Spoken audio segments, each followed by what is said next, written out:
بسم اللہ الرحمن الرحیم۔ السلام علیکم۔ یہ پارٹ 14 ہے۔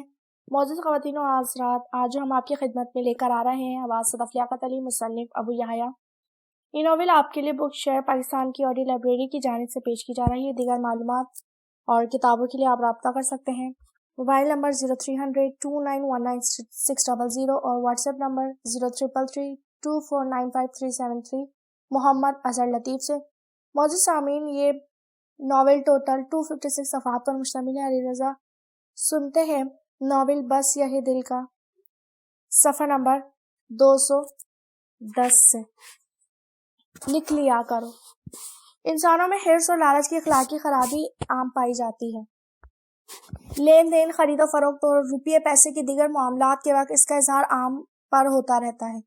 اسی طرح انسان کی طبیعت میں بھول اور نسیان کا مادہ بھی خلقی طور پر موجود ہے۔ ہم نئی چیز یاد رکھتے ہیں اور پرانی چیزیں فراموش کر جاتے ہیں۔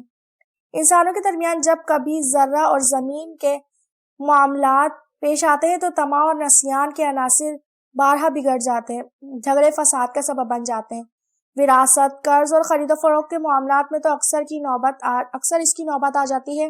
عام طور پر لوگ خرید و فروخت میں تو کچھ محتاط رہتے ہیں، مگر قرض اور وراثت کے معاملات پر چونکہ فوری نہیں ہوتے اور ان میں اکثر معاملہ اپنے قریبی لوگوں سے ہی پڑتا ہے، اس لیے لوگ محتاط نہیں رہتے اور کچھ عرصے بعد ہی باہمی اختلافات پیدا ہو جاتا ہے۔ دین نے اس معاملے میں ہماری رہنمائی کی ہے کہ جب کبھی قرض کا معاملہ ہو تو پوری بات کو لکھ کر دو، گواہ بنا لینے چاہیے۔ اسی طرح وراثت کے مسئلے کو بھی اللہ تعالیٰ نے ایک پورا قانون دے کر خود حل کیا ہے۔ جو اس حکم کی تعمیل نہ کرے اسے جہنم کی وعید دی گئی۔ اس کے ساتھ وصیت کا ایک حکم دے کر امکانی طور پر پیدا ہونے والے جھگڑوں کا راستہ روک دیا گیا۔ مگر بدقسمتی سے ہمارے معاشرے میں نہ قرض کی وقت گواہ اور تحریر کا اہتمام کیا جاتا ہے، نہ دین کے مطابق وراثت کی تقسیم کا۔ اس سے زیادہ اہم بات یہ ہے کہ ہم میں سے کوئی شخص اپنی وصیت لکھ کر رکھنا بھی گوارا نہیں کرتا۔ حالانکہ ان چیزوں کا اہتمام کر لیا جائے تو بہت سے اختلافات، دل شکنیوں اور تعلقات کی خرابی کی نوبت نہیں آتی۔ مثلا قرض کے معاملات میں رقم کی مقدار، اس کی ادائیگی، اس کی شکل اور مدت پر بارہا اختلافات ہو جاتا ہے۔ اس لیے ہمیشہ اس کا اہتمام کرنا چاہیے کہ قرض کی رقم کے ساتھ تحریری طور پر یہ بھی لکھ لیا جائے کہ یہ رقم کب واجب الادا ہوگی۔ مقروض کو یہ بات ہمیشہ یاد رکھنی چاہیے کہ قرض بہرحال اسے ادا کرنا ہے۔ اس دنیا میں اگر وہ ادا نہیں کرے گا تو آخرت میں اسے نیکیوں کی کرنسی میں اس قرض کی ادائیگی کرنی ہوگی، جو یقیناً بہت نقصان دہ سودا ہوگا۔ اسی طرح وراثت کے دینی حکم کو نظر انداز کر کے اپنا مفادات کی بنیاد پر فیصلہ کرنا اللہ تعالیٰ سے سرکشی اور بغاوت کے ہم معنی ہیں، جس کا انجام سوائے جہنم کی آگ کے اور کچھ نہیں۔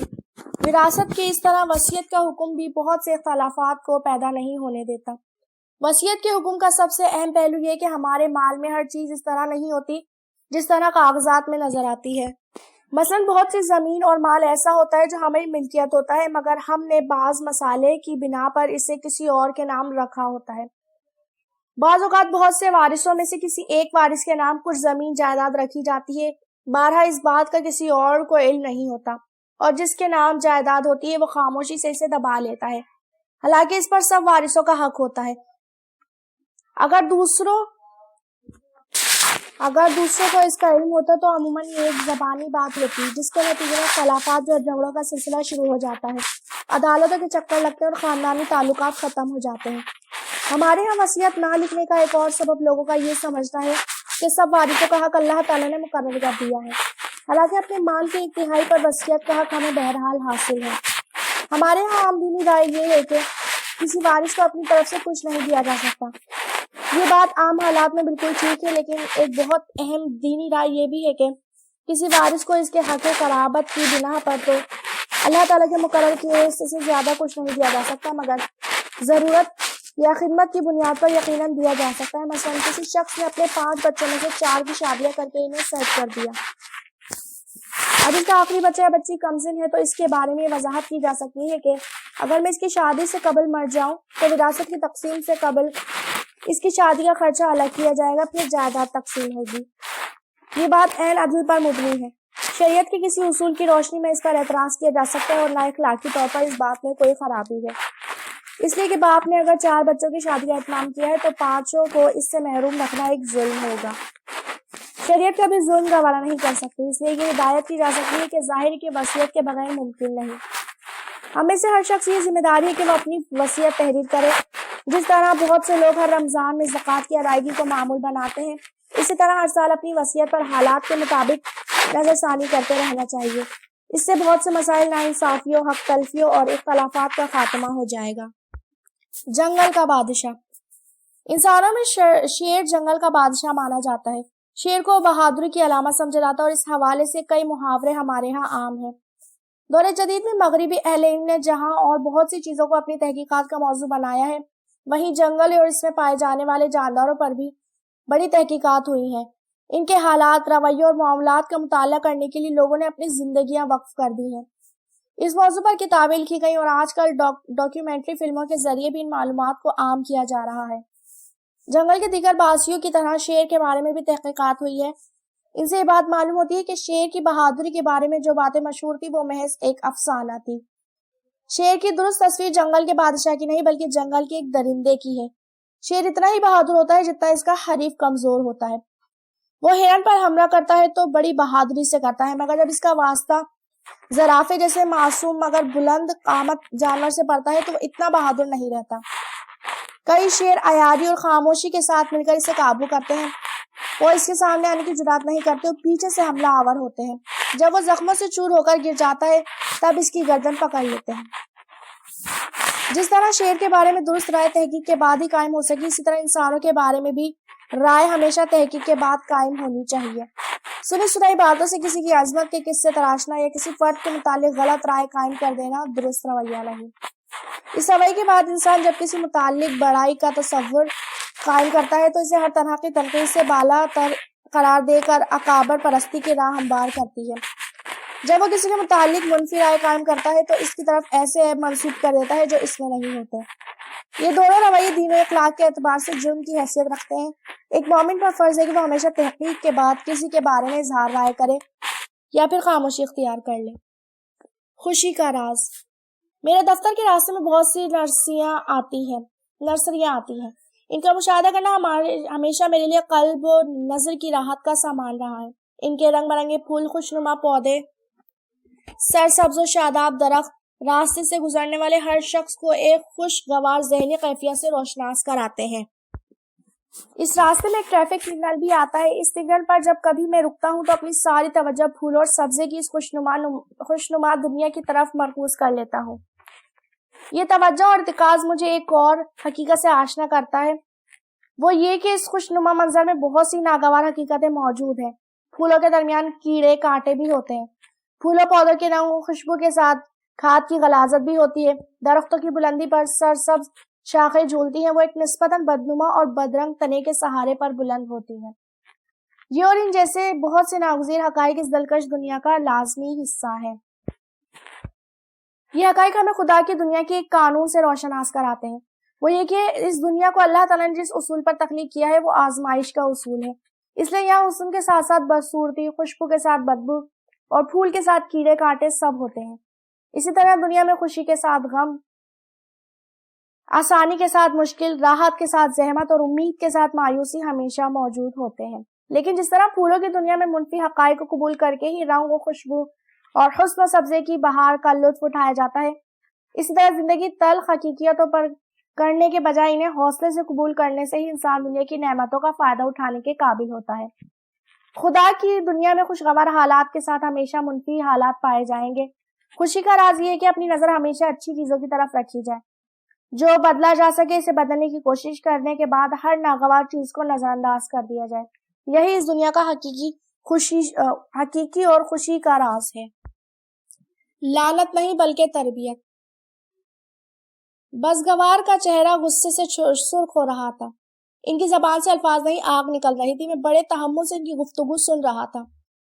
اس گفتگو کا قدر مہذب اور قابل بیان مفہوم کچھ اس طرح تھا: لعنت ہے اس قوم پر۔ آپ دیکھیں کہ اس ملک میں فوج کا سربراہ 2/3 اکثریت رکھنے والے وزیر اعظم کو ہٹا کر اقتدار پر قبضہ کرتا ہے اور اعلانیہ ٹی وی پر کہتا ہے کہ میں نے کوئی کوپ نہیں کیا بلکہ یہ کاؤنٹر تھا۔ مطلب یہ کہ وزیر اعظم جو ملک کا انتظامی سربراہ ہے اگر فوج کے چیف کو اس کے منصب سے ہٹانے کی کوشش کرے تو اصل بغاوت یہ ہے۔ چنانچہ اس جنرل نے عوامی بغاوت کو کچل دیا اور پھر 8 برس تک اقتدار کے مزے لوٹتا رہا اور قوم اسے برداشت کرتی رہی۔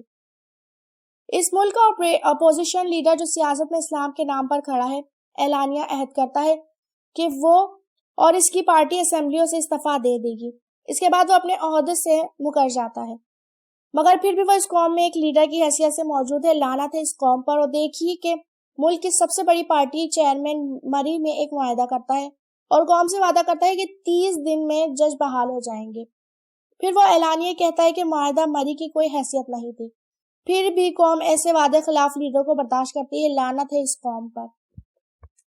ان کی بات ختم ہوئی تو میں نے عرض کیا کہ بزرگوار آپ کا غصہ بجائے، لیکن یہ وقت لعنت کرنے کا نہیں، ہدایت کرنے کی دعا کا ہے۔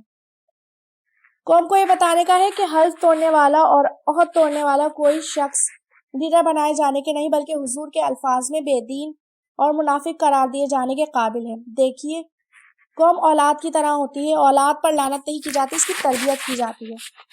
یہ آخری بات شاید ان کی سمجھ میں آ گئی، انہوں نے سر جھکایا، خدا سے مخاطب ہو گئے۔ میں جوان کی گفتگو سے سنتے ہوئے دعا کر رہا تھا کہ ان کے جانے کے بعد اپنے قارئین سے مخاطب ہو گیا۔ مصر اور اسپین۔ مصر کا شمار دنیا کی قدیم ترین تہذیبوں میں ہوتا ہے۔ یہاں ہزاروں برس سے قبطی قوم آباد ہے جو حضور پاک صلی اللہ علیہ وسلم کی بعثت کے وقت مسیحی مذہب کی پیرو تھی۔ عربوں نے اس خطے کو حضرت عمر کے دور میں فتح کیا، جس کے بعد یہ قوم جو صرف مذہب میں نہیں بلکہ تہذیب، ثقافت، زبان اور رسوم و رواج ہر اعتبار سے عربوں سے مختلف تھی، عرب کلچر کا ایک حصہ بن گئی۔ مذہب سے لے کر زبان تک عربوں کے کلچر میں اس طرح ڈھلی کہ اب جغرافیائی طور پر بھی مصر کو مڈل ایسٹ میں شمار کیا جاتا ہے، حالانکہ اصلاً یہ براعظم ایشیا کا نہیں بلکہ افریقہ کا ایک ملک ہے۔ خلفائے راشدین کے بعد جو پہلا بڑا ملک مسلمانوں کی سلطنت میں شامل ہوا وہ اسپین تھا۔ عربوں نے اسپین کو 92 ہجری 711 عیسوی میں فتح کیا۔ یہاں مسلمانوں کا اقتدار 896 ہجری 1492 عیسوی تک قائم رہا۔ مسلمانوں نے اسپین میں اپنے 800 سالہ دور اقتدار میں بڑے بڑے کارنامے سر انجام دیے، فلسفے اور سائنس کی عظیم دریافتیں اور تعمیر و ترقی کے انگنت نمونے اسپین میں عربوں ہی سے منسوب ہیں۔ وہ کئی اعتبار سے دنیا بھر کے مسلمانوں سے آگے تھے، مگر مصر کے برعکس جہاں آج تک عربوں کی چھاپ لگی ہوئی ہے، اسپین کے عرب حرف غلط کی طرح اس سرزمین سے مٹا دیے گئے۔ سوال یہ ہے کہ مصر کے مقابلے میں اسپین کے عربوں کا انجام کیوں مختلف ہوا؟ اس کا واضح جواب یہ ہے کہ مصر صحابہ کرام نے فتح کیا تھا، وہ عرب بعد میں تھے، اسلام کے داعی پہلے۔ ان کی دلچسپی اپنے اقتدار سے زیادہ بندوں کو خدا کی غلامی میں لانے سے تھی۔ انہوں نے مفتوح قوم پر اتنا اقتدار قائم کرنے کے بجائے اسلام کا اقتدار قائم کیا۔ اس کا نتیجہ یہ نکلا کہ اسلام مفتوح قوم کے لیے حکمرانوں کا دین نہیں رہا بلکہ ان کا اپنا دین بن گیا۔ یہ تبدیلی اس مقام تک پہنچی کہ ہزاروں برس سے قائم قبطی تہذیب آج ماضی کی تاریخ کا ایک واقعہ ہے اور دنیا مصریوں کو عالم عرب کے ایک اہم حصے کے طور پر پہچانتی ہے۔ اس کے برعکس اسپین میں عربوں کے اقتدار کا تمام تر انحصار ان کی سیاسی قوت پر تھا۔ اسپین میں مسلمانوں کی 800 سالہ تاریخ اس پر گواہ ہے کہ وہ اس عرصے میں اندرونی بغاوتیں کچلتے رہے یا پھر یورپ کی مسیحی قوتوں کا مقابلہ کرتے رہے، اپنے دور عروج میں اپنی طاقت کی بنیاد پر مخالفین پر غالب رہے۔ انہوں نے علم و فن اور تعمیر و ترقی میں عظیم کارنامے سر انجام دیے۔ وہ مذہب سے بھی غافل نہ تھے اور علمی اور عملی طور پر دین سے وابستہ رہے۔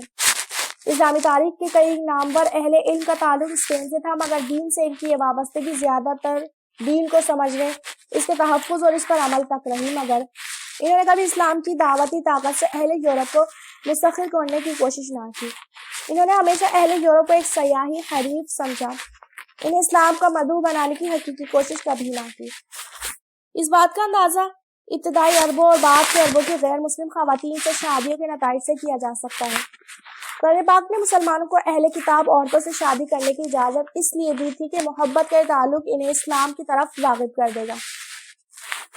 چنانچہ ابتدائی عربوں نے اسی داعیانہ جذبے سے غیر مسلم خواتین سے شادیاں کی اور انہیں اسلام کے حلقے میں لے آئے، مگر اسپین میں مسلمانوں نے مسیحی خواتین سے شادیاں انہی انسانی جذبات کی بنا پر کی جن کی بنا پر لوگ شادیاں کیا کرتے ہیں۔ چنانچہ یہ خواتین مسیحی ہی رہیں اور بارہا ان کے خیالات مسلمانوں میں فروغ پائے اور کئی دفعہ یہ مسلمانوں میں خانہ جنگی اور بغاوت کا سبب بن گئی۔ چنانچہ جب تک مسلمانوں کی سیاسی قوت باقی رہی، ان کا اقتدار قائم رہا اور اس کے بعد وہ ماضی کی ایک داستان بن گئے۔ مصر اور اسپین کا یہ موازنہ بتاتا ہے کہ مسلمانوں کی اصل طاقت سیاسی نہیں بلکہ نظری کی طاقت ہے، جو اگر ان کے دور عروج میں ان کے لیے بڑی اہم تھی تو ان کے دور زوال میں یہ اہم تر ہے۔ آج فرض کے درجے میں مسلمانوں کی ذمہ داری ہے کہ وہ اسلامی دعوت کو اقوام عالم تک پہنچائیں۔ یہ ان کی ذمہ داری ہی نہیں، ان کے زوال کے خاتمے کا سب سے مؤثر طریقہ بھی ہے۔ مغرب اور ہم دور جدید مغربی تہذیب کا دور ہے۔ پچھلی 5 صدیوں میں مغرب نے علم و فن، سخاوت، تمدن، قانون و سیاست، معیشت و معاشرت اور سائنس و ٹیکنالوجی میں وہ ترقی کی جس سے انہیں دنیا کی غالب قوت اور ان کی تہذیب کو دنیا کی برتر تہذیب بنا دیا۔ 18ویں اور 19ویں صدی میں دنیا پر ان کی سیاسی فتوحات نے اور 20ویں اور 21ویں صدی میں میڈیا کی عالمی رسائی کی بنا پر اہل مغرب دنیا کے امام بن چکے ہیں۔ اس ساری تاریخ میں مغرب کی امامت کوئی انفرادی واقعہ نہیں، اس سے قبل بھی اقوام عالم اسی طرح ایک دوسرے پر غالب آتی رہی ہیں۔ کوئی نہیں جانتا کہ مغرب سے قبل یہ حیثیت مسلمانوں کو حاصل تھی، تاہم بدقسمتی سے مسلمانوں کی یہی حیثیت موجودہ دور میں ان کے لیے بعض مسائل کا سبب بن گئی ہے۔ اس وقت صورتحال یہ ہے کہ ایک طرف وہ مغرب سے تصادم کی حالت میں ہیں اور دوسری طرف ان کی نئی نسلیں مغربی تہذیب و فکر کی اسیر ہوتی چلی جا رہی ہیں۔ اس لیے ضروری ہے کہ مغربی فکر و تہذیب کا تجزیہ کر کے بتایا جائے کہ اس میں کیا چیزیں ایسی ہیں جنہیں ہمیں اپنی میراث سمجھ کر قبول کرنا چاہیے اور کیا چیزیں کچھ چیزیں ایسی ہیں جن پر ہمیں کسی صورت سمجھوتا نہیں کرنا چاہیے۔ مغربی تہذیب کی سب سے نمایاں خصوصیت علم کے میدان میں اس کی کامیابیاں ہیں۔ آج مغرب کی کل طاقت علم و تحقیق کی اس روایت میں پوشیدہ ہے جو کبھی مسلمانوں کا سرمایہ تھی۔ علم کی روایت کسی قوم یا ملت کا اثاثہ نہیں ہوتی بلکہ انسانیت کے عالمی سفر کا ایک حصہ ہوتی ہے۔ لہٰذا مسلمانوں پر لازم ہے کہ اس روایت میں خود کو شامل کریں، جدید سائنسی ترقی کو اللہ تعالیٰ کی ایک نعمت سمجھے اور علم کے ارتقاء میں اپنا حصہ ڈالنے کو اپنا ملی فریضہ خیال کرے۔ مغرب کی دوسری نمایاں خصوصیت اجتماعی سطح پر اداروں کا قیام ہے۔ معیشت و سیاست، قانون و معاشرت، تعلیم و تربیت، غیر زندگی کے ہر شعبے میں مغرب نے اداروں کے ذریعے سے زندگی کے نظام کو محکم کر دیا ہے۔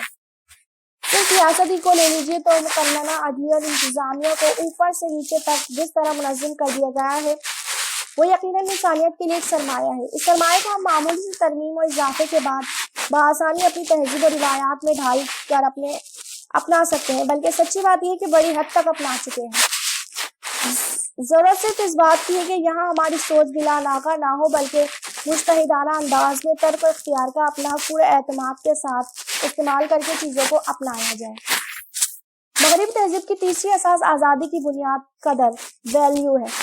دور جدید میں اس قدر نے مرد و عورت کے تعلق کو نکاح کے بندھن اور عفت کی قید سے آزاد کر دیا ہے، اولاد کو والدین اور بیوی کو شوہر کی تابعداری سے آزاد کر دیا ہے، نوجوانوں کو اساتذہ، خاندان اور پڑوس کے بزرگوں کی نگرانی اور تنبیہ و توجہ سے آزاد کر دیا۔ یہی وہ میدان ہے جہاں مغرب سے ہمارا اصل مقابلہ ہے۔ اس کا سبب یہ ہے کہ ہماری تہذیب آزادی کے بالکل برعکس اصول یعنی عبودیت پر قائم ہے۔ اس کا مطلب یہ نہیں کہ ہمارے یہاں آزادی کی کوئی حیثیت نہیں، ہم انسان کے مقابلے پر انسان کی آزادی کے قائل ہیں، لیکن انسان کو خدا کا بندہ سمجھتے ہیں اور اس کی مقرر کردہ حدود میں ہم بخوشی اپنی آزادی کھو دینے کے لیے تیار ہیں۔ دینی تعلیم کا گہرا مطالعہ ہمیں بتاتا ہے کہ 3 مقامات ہیں جہاں ہماری عبودیت کی تقاضا کرتی ہے کہ ہم اپنی آزادی پر کچھ قدغن لگائیں۔ پہلے مقام کو ہم قرآن پاک کی اصطلاح میں حفظ فروج کہہ سکتے ہیں۔ اس کا مطلب یہ ہے کہ مرد و عورت کے تعلق میں ہم خود کو آزاد بے لگام نہیں سمجھیں گے، ہمیں اپنی خواہشات نفس ہر حال میں نکاح کے تعلق تک محدود رکھنی ہے۔ زنا ہمارے ہاں گناہ سے بڑھ کر ایک جرم ہے، عفت و عصمت بہرحال ہمارے ہاں ایک لازمی تقاضا ہے، اس پر ہم سمجھوتا نہیں کر سکتے۔ دوسرا مقام حفظ مراتب ہے۔ اس کا مطلب یہ کہ انسان ہر حیثیت میں برابر ہے، لیکن جب وہ کسی رشتے میں جڑتے ہیں تو ان کی حیثیت و مرتبے میں ایک نوعیت کا فرق آتا ہے۔ اس کو ایک مثال سے یہ سمجھے کہ مرد و عورت بحیثیت انسان ہے، لیکن میاں بیوی کے رشتے میں شوہر کو اور ماں بیٹے کے رشتے میں ماں کو ایک درجے کی برتری حاصل ہو جاتی ہے، جس کے نتیجے میں ان کا ادب، لحاظ اور اطاعت کی وہ تہذیبی اقدار جنم لیتی ہے جنہیں ہم آزادی کے سیلاب کی نظر نہیں کر سکتے۔ تیسرا مقام امر بالمعروف اور نہی عن المنکر ہے، یعنی ہم اپنے معاشرے کے خیر و شر سے بے نیاز نہیں رہ سکتے۔ آزادی کے نام پر ہم معاشرے میں عریہ فلموں، فحاشی کے اڈوں اور جوئے کے اڈوں کا وجود اجتماعی سطح پر گوارا نہیں کر سکتے۔ یہاں ایک اور بات کی وضاحت بھی ضروری ہے کہ وہ مغرب ہمارے لیے اسلام کا مدعو ہے، ہمیں دین کی دعوت پہنچانی ہے۔ یہ دعوت جنگ و جدال کی موجودگی میں نہیں ہو سکتی۔ نیز یہ بھی ایک حقیقت ہے کہ ہم اخلاقی اور علمی سطح پر اتنے پہنچتے ہیں کہ فی الوقت مغرب کو جنگ کے میدان میں شکست نہیں دے سکتے۔ ان دونوں وجوہات کی بنا پر یہ لازم ہے کہ ہم مغرب سے ٹکراؤ کا یہ رویہ ترک کریں، اپنی اخلاقی اور علمی حالت کو بہتر کریں، مغرب کو دین کی دعوت پہنچانے، توحید کی منادی کرنے اور آخرت میں رب کے حضور پیشی سے خبردار کرنے کا مشن بنائیں۔ یہی ہمارے لیے راہ عمل ہے، یہی ہمارے لیے راہ نجات ہے۔ نافرمانی کی دو بنیادیں۔ قرآن پاک میں کئی مقامات پر اللہ تعالیٰ نے قصہ آدم اور ابلیس کو تفصیل کے ساتھ بیان کیا ہے۔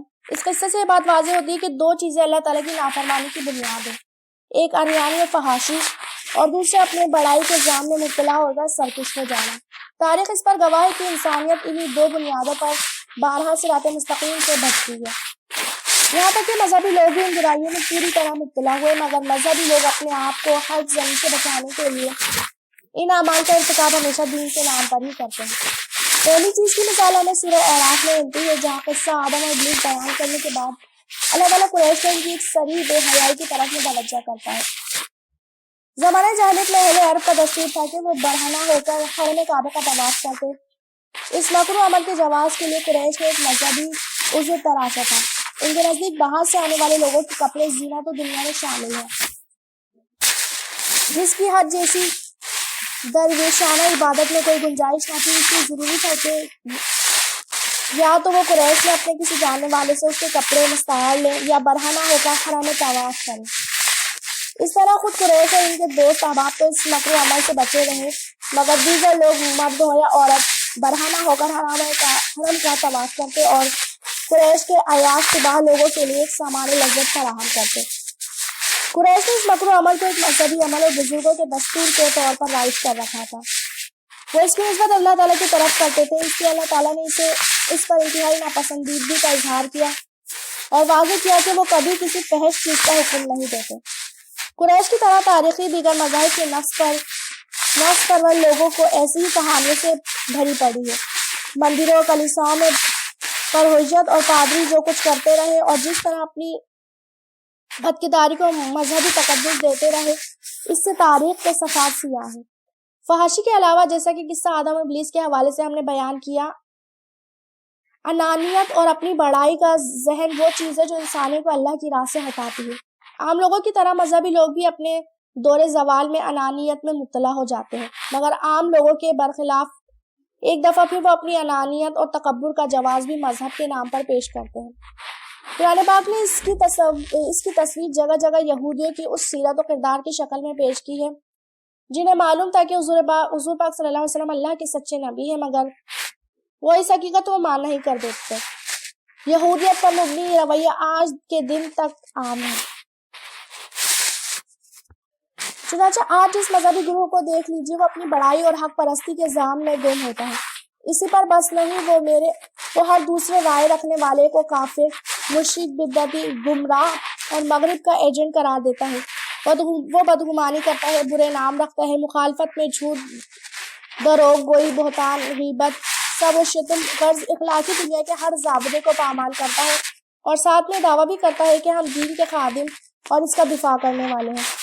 ایسے لوگ اپنے پیروکاروں، اپنے ضمیر کو یہی کہہ کر مطمئن کرتے ہیں کہ سامنے والا فرقہ اور فکر بہرحال غلط ہے، اس لیے نہ کہ ان کو جان سے مارنا غلط ہے اور نہ ان کے خلاف بہتان و جھوٹ کے تیر برسانا کوئی جرم ہے، جس کا نتیجہ یہ ہے کہ آج مسلمانوں کے تمام فرقے ایک دوسرے کے نزدیک گمراہ، کافر اور واجب القتل ہیں۔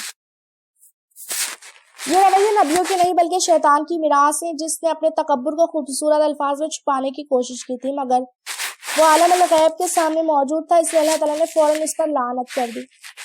نزول قرآن کے وقت یہی رویہ یہودیوں کا تھا، ان پر بھی اللہ کی لعنت ہو گئی۔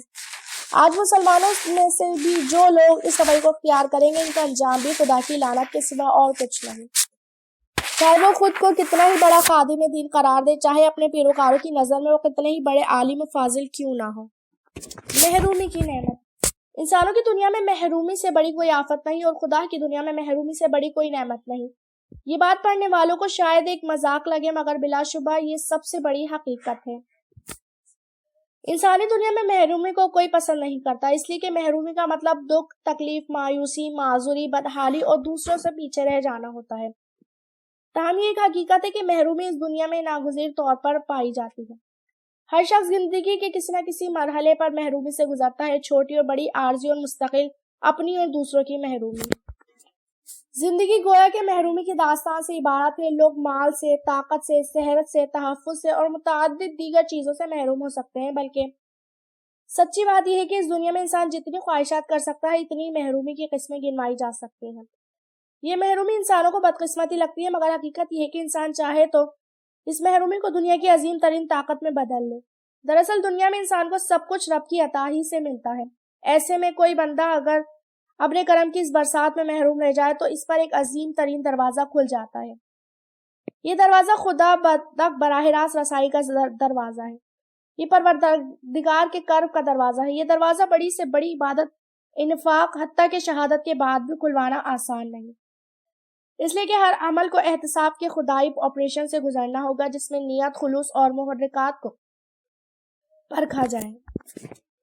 لیکن محروم آدمی صرف اپنی محرومی کی وجہ سے اس آپریشن سے نہیں گزارا جائے گا۔ اس کی محرومی اور اس کا صبر ہر قربانی کا نعم البذل بن جائے گا۔ اس کے گناہوں کے لیے مغفرت کا پروانہ ہوگا اور نعمتیں دیتے وقت رحمت کے لامحدود پیمانے اسے دے دیے جائیں گے۔ محرومی خدا کی قربت کا راز ہے، وہ خدا جس کے ہاتھ میں آسمان اور زمین کے خزانے اور ان کی بادشاہی ہے۔ جس شخص نے اس راز کو جان لیا، اس کی محرومی اس کی عظیم ترین راحت بن جائے گی۔ تالے کی چابی۔ جانتے ہو اس دنیا میں سب سے زیادہ طاقتور چیز کیا ہے؟ یہ سوال پوچھ کر میں نے لمحے بھر کا تو وقف کیا اور غور سے اس نوجوان کے چہرے کو دیکھا جو اپنے مسائل اور پریشانیوں کی داستان سنا کر خاموش ہوا تھا۔ اس کی آنکھوں اور چہرے کو بدستور پر مردہ دیکھ کر دوبارہ گویا ہوا۔ امید اس دنیا کی سب سے بڑی طاقتور چیز ہے اور حوصلہ انسان کا سب سے بڑا سرمایہ۔ یہ اگر تمہارے پاس ہے تو تم ہر کھوئی ہوئی چیز پا سکتے ہو۔ اس نوجوان کی آنکھوں میں اب سوال پیدا ہو رہا تھا۔ وہ کچھ بولنے والا ہی تھا کہ میں نے ہاتھ اٹھا کر اسے روک دیا اور کہا، مجھے معلوم ہے تم کیا کہو گے۔ تم اپنے حالات کا دکھڑا رو گے، اپنے مسائل کی داستان سناؤ گے اور پھر پوچھو گے کہ ان حالات میں کیا جا سکتا ہے۔ میرا یہ قیاس بلا وجہ نہیں تھا، کیونکہ پچھلے آدھے گھنٹے سے میری ہر بات کے جواب میں وہ اسی طرح کی باتیں کر رہا تھا، اس لیے میرے نزدیک اب ہیمرنگ کرنی ضروری تھی۔ سنو اور غور سے سنو، یہ ہمارے نہیں خدا کی دنیا ہے۔ اس دنیا میں ستاروں کی وسعت سے لے کر خردبینی خلیے تک ہر لمحے کی خربوں زندگیاں جنم لیتی ہیں، وہ مردہ سے زندہ ہو جاتی ہیں۔ خدا یہ سب کچھ اپنی تخلیقی صفت کو استعمال کر کے کرتا ہے۔ اس نے تمہیں، مجھے، ہر انسان کو شرف بخشا ہے کہ اپنی تخلیقی صفت میں سے ایک حصہ ہم کو دیا۔ اس صفت کو استعمال کر کے ہم زندگی کے ہر اندھیرے کو روشنی، شر کو خیر اور مشکل کو آسانی میں بدل سکتے ہیں۔ صرف سوچنے کا انداز تعمیری ہونا چاہیے۔ یہ تعمیری انداز امید اور حوصلے سے جنم لیتا ہے۔ اس کے بعد انسان بڑا ہو جاتا ہے اور مسئلہ چھوٹا ہو جاتا ہے۔ انسان ذہن کی ناقابل شکست تخلیقی صلاحیت کو استعمال کر کے ہر مسئلے کا حل تلاش کر لیتا ہے۔ پہلی دفعہ اس کے چہرے پر مسکراہٹ آئی۔ جاتے وقت وہ کہنے لگا، آپ نے میرا کوئی بند تالا نہیں کھولا، لیکن مجھے سمجھا دیا کہ ہر بند تالے کی چابی امید کی دکان سے مل سکتی ہے۔ یہی بہت ہے۔ برستی بارش کا پیغام۔ بارش کے قطرے آسمان کی بلندی سے زمین کی پستی پر مسلسل برس رہے تھے۔ میں نے سوچا کہ یہ قطرے زمین پر آسمان کا قرض ہے۔ دیر نہ ہوگی کہ زمین یہ قرض ان درختوں کی شکل میں لوٹا دے گی جو زمین کی تہہ سے نکلتے ہیں اور آسمان کی طرف نگاہیں جمائے بلند ہوتے رہتے ہیں۔ پھر میری نگاہ اس قرض پر پڑی جو پہلے ہی چکا دیا گیا تھا۔ ان خوشنما درختوں کو دیکھ کر مجھے خیال آیا کہ بارش نباتات اگاتی ہے، مگر وہ ان کو بدل نہیں سکتی۔ پھل والے درخت بھی پھل ہی دیں گے اور کانٹوں والے پودے کانٹے ہی اگائیں گے، اس لیے کہ بارش وہی اگاتی ہے جو بیج میں ہوتا ہے۔ بیج ہی کانٹا ہے اور بیج ہی پھول۔ یہی حال ایمان و اخلاق کی دعوت کا ہے۔ یہ بارش کی طرح انسان پر برستی ہے۔ کچھ وجود بنجر زمین کی طرح ہوتے ہیں، بارش سے پہلے بھی صحرا اور بارش کے بعد بھی بنجر، مگر بہت سے انسان اس برسات کا قرض اتار دیتے ہیں، اس دعوت کو قبول کر کے، پکار پر لبیک کہہ کر، مگر اس کے بعد بھی بعض شخصیتوں سے خرابی نہیں جاتی۔ ان کے وجود پر اخلاق کے پھل نہیں اگتے، بد اخلاقی کے کانٹے نکلتے ہیں۔ ایسا کیوں ہوتا ہے؟ آج مجھے اس سوال کا جواب مل گیا۔ مسئلہ دعوت کی بارش کا نہیں، شعور کی زمین کا شعور کی زمین کا نہیں، مسئلہ شخصیت کے بیج کا ہے۔ بیج اگر پیدا ہی شخصی کمزوریوں اور کردار کی خامیوں کے ساتھ ہوا ہے تو شعوری طور پر قبول ایمان کے بعد بھی اس پر اخلاق کے پھول پیدا نہیں ہو سکتے۔ جس شخص کی زندگی بد انتظامی کا نمونہ ہو وہ کسی وقت جگہ پر پہنچنے کا وعدہ کیسے نبھائے گا؟ جس کی زندگی بے اعتدال جذباتیت سے عبارت ہو وہ غصے پر کیسے قابو پائے گا؟ جس کا خمیر جلد بازی سے اٹھا ہو وہ صبر و استقامت کا مظاہرہ کیا کرے گا؟ اخلاق کو دعوت بنانا کافی نہیں، اسے شخصیت بنانا ہوگا۔ ان کی اصلاح کافی نہیں، کردار کی اصلاح بھی ضروری ہے۔ برستی بارش اپنی رمجھم میں مجھے یہ پیغام دے گئی۔ ناول بس یہی دل کا پارٹ نمبر 14 صفحہ نمبر 224 پر اختتام ہوتا ہے۔ بقیہ ناول آپ پارٹ نمبر 15 صفحہ نمبر 225 سے سماعت فرمائیے۔